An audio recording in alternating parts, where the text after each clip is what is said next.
first of all, the saddle set is set up regardless if it's a fixed bridge or a tremolo. The thing that we've got to get to on this setup is going to determine the springs underneath. Now remember, on a tremolo we have the strings on top, and we have to have springs on the underside to offset about 110 to 120 pounds of pressure. Now we can adjust all of those springs right here from the top. Now if you'll notice, when I bring up the tension in the springs, the back of this tremolo is going to go down.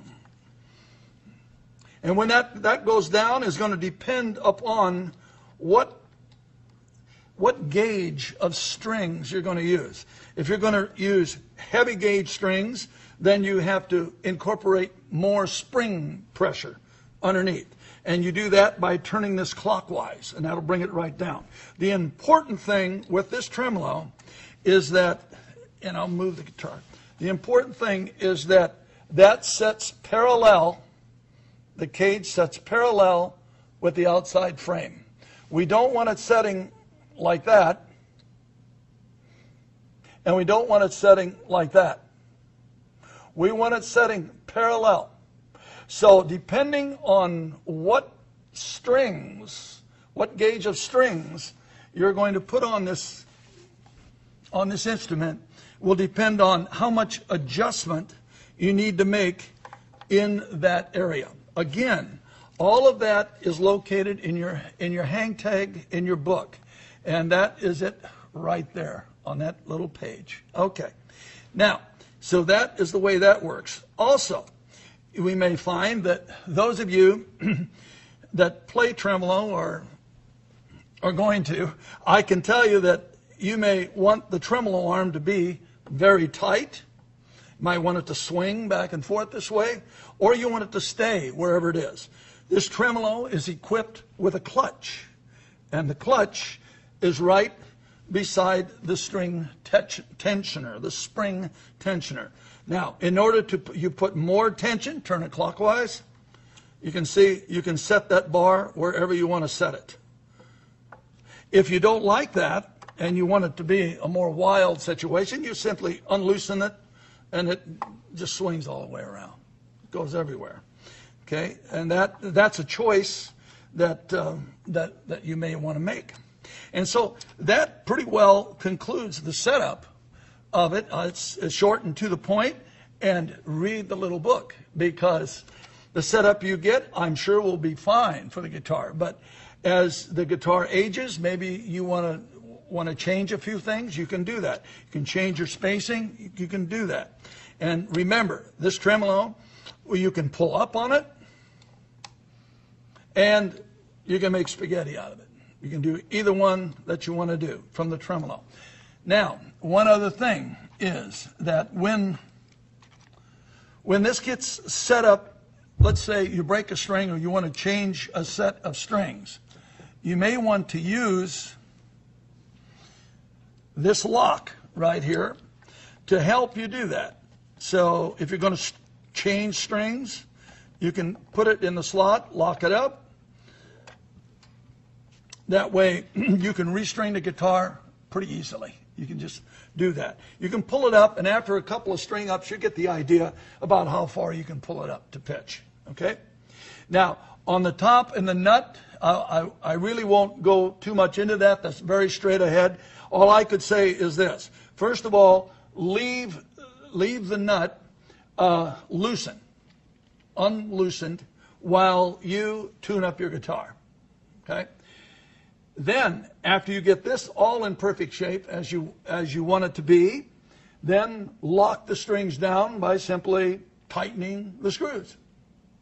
After you lock the strings down, there's going to be a certain bit of out-of-tuneness in the strings, and that just happens to be that when the pad compresses in the vise up here, it's probably going to pull them a hair sharp, at least on the E and the B string.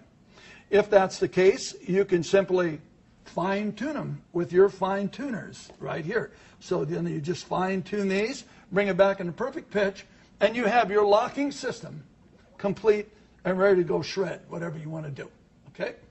Now, that's the case on the flat mount 4300, 7300, and 2300 series. Now, on the case of the stud mount, I might say that there are some other features that are important. This stud mount has all of the same features that this does. It has exactly the same saddle set. The saddle set is adjusted in the same way. The springs, and I have a picture here to show you the springs. Those are the springs. Don't look at these. Just look at those two springs inside there. Those are the springs that you're adjusting from the top of the guitar. It's no longer necessary to go under the guitar and use a screwdriver to tighten up the springs. You can do it all from the top.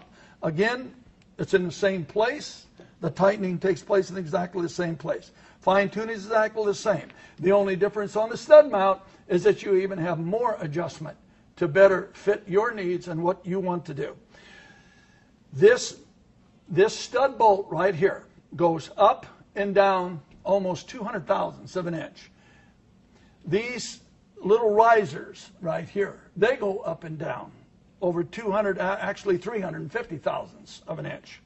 So you can adjust this in such a way that the overall tremolo could set like that. It could set at an angle if that's the way you like to play it. If you don't want to set it that way, set it flat. You've got many adjustments there. Now, the other thing is that this also has a fine adjustment on overall adjustment of the string spacing.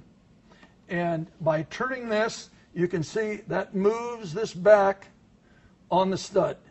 You see that moving? Okay. Or going forward. The benefit of that is to keep the tremolo absolutely straight on the guitar. What we don't want to see is a tremolo that is on sideways like that. Because if it's on sideways, it will bind in the rollers, and therefore it must be straight. And that brings it back to in straightness. Okay? All of the other features are exactly the same on this device as it is on the flat mount. And I believe that's about all I have to say. One other thing, all of these adjustments on the saddle set and everything are the same on our 7, 8, 9, and 10 string tremolos, as well as our 4, 5, 6, 7, and 8 string basses that have both forward saddles and rearward saddles. So all the adjustments are exactly the same. Once you get it down,